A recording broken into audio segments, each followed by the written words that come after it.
Okie doke. My name is Edwin Patterson. Thanks for joining me today. This video, the topic of it is a kind of a new anti-Mormon aha. And the anti-Mormons look for a certain thing. What can we use to prove that Joseph wrote the Book of Mormon? That's not divine. And so a lot of their effort goes around that. So the topic is Joseph Smith and Dartmouth College. Well, I'd never heard of that before. I saw it a couple places. On my comments, some people say, hey, have you seen Joseph Smith and Dartmouth College? What do you think of it? Well, you ought to look at it because, boy, it's pretty good. And so, okay. So what I'm going to do is show how it was built, how antis build a case, and then what we do about it once it's built. So this may be 7 or 8 minutes. I apologize for the length, but it's worthy to just kind of see the machinations that go on. So generally, the antis will pick something that's real, that's historical, and then go from there. So I've got to give you a little background. I apologize, but I want you to hear how we got to this Dartmouth place. So poor Joseph Smith Sr., he was in a mess right out of the gate from his marriage. He tried to buy a batch of ginseng from a guy who was not that credible. He paid him money. The ginseng never showed up.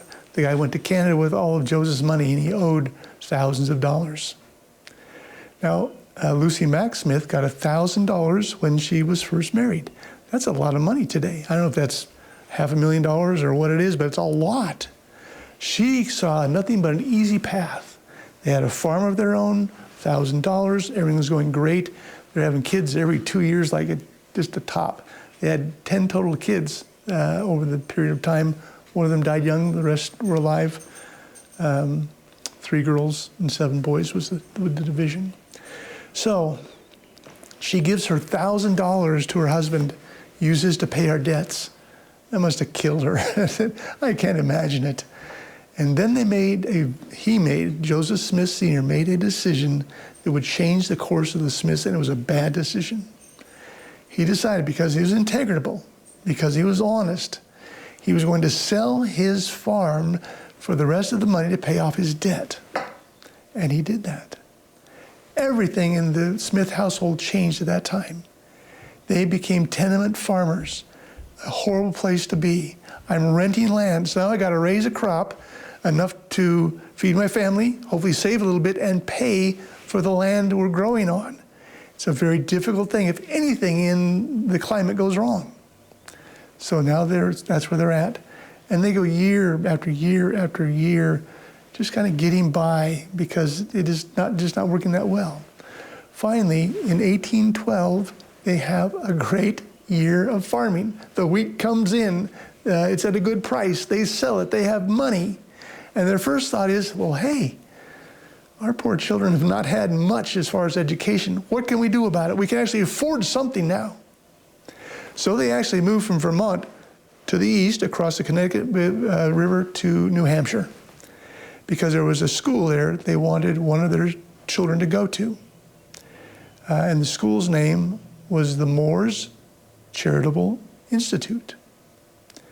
And they picked of all their kids, Hiram, he was going to go. So he must have been smarter, brighter, or I don't know how they got to him, but he went. They had to pay money to get him in. Now, let me talk about Moore's school, first of all. So it started in Connecticut in 1855-ish. And the purpose of it was to educate the Indians, to teach them English, to teach them Christianity, and to assimilate them into the society of America. The problem was in Connecticut, there's not many Indians. So they moved in 1869 to New Hampshire. And they bought a 222-acre plot for this school, and they started Dartmouth College. And Dartmouth became a very prestigious school, one of the big ones today. So, Smiths are looking for education. They've heard about this Moores School. They move into New Hampshire. They're about a 5-mile distance from the school. Hiram, you're it. Go, my boy. The others, Alvin, Sophronia, and Joseph, are going to go to the one-room schoolhouse in the town they're in. Great, things are moving forward. The age at this time, this is 1812, Hiram is 12 years old, and Joseph is 6. So they're young. Okay, so that's all true doctrine. We can prove all of that stuff. There's no magic to that. That's real. So now the antis go, okay, that's interesting. Dartmouth College, that would be, maybe something went on there. And so they do their investigation. And honestly, I don't know them well enough to know just how deep they go. But what they're going to do is surround this story with fallacious sophistry. If you remember what that is, it essentially is, if I believe in something strong enough, I don't have to have morality. I can lie, I can give innuendo, I can do straw man, I can do whatever I want because my way must be right. And the antis are good at that. So they start by telling lies, in my opinion. First lie, Hiram went to Dartmouth College.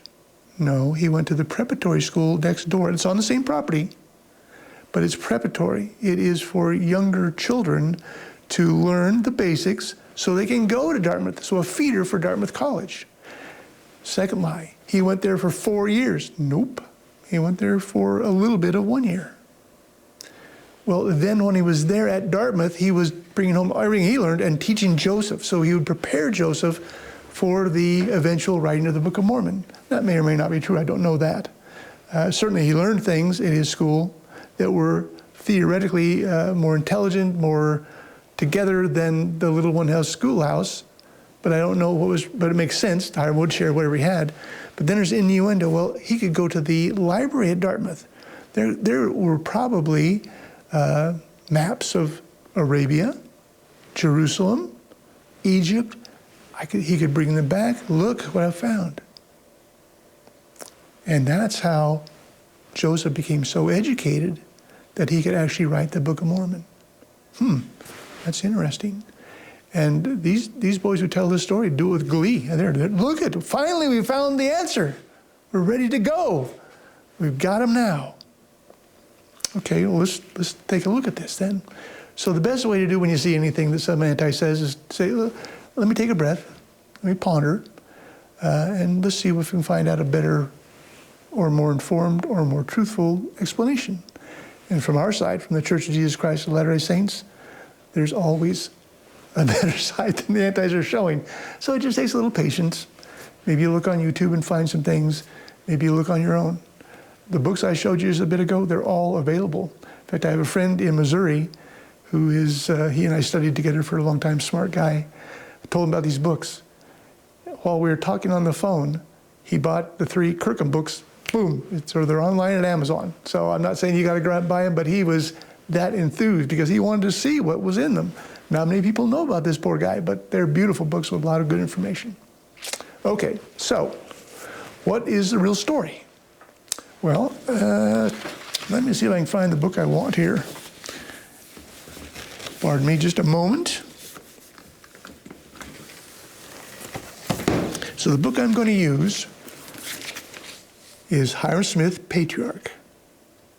This is written by Pearson Corbett. He is the great-grandson of Hiram Smith. The reason he wrote this book is he has a lot of information from the Smith family, from Hiram's family, that the normal people in the public don't have. Now, he wrote it in 1964. I bought this on my mission. I never read it. I just had it. And a lot of books on mission I didn't read, but I had them until I got older and more interested in what I really wanted to know. So in here, he tells a story about this happening. So I'm going to quote one thing out of it in a minute, but right now let me just kind of tell you what the story is. So they get to New Hampshire, and Hiram checks into school. It's about a 5-mile walk, and he walks every day, no problem. Now, you may remember this from other videos, or may just know this. School back in the 1800s was not the same as today. You went 4 or 5 months to school because the dominating work in the area is farming. 80% of New Hampshire and Vermont were farmers. So as of April 1st, you start preparing the ground. By October 31st, all the stuff's in, you've made your harvest, good or bad. So school started around November 1st. There's Hiram, he's ready to go. Goes through November, goes through December, gets into January.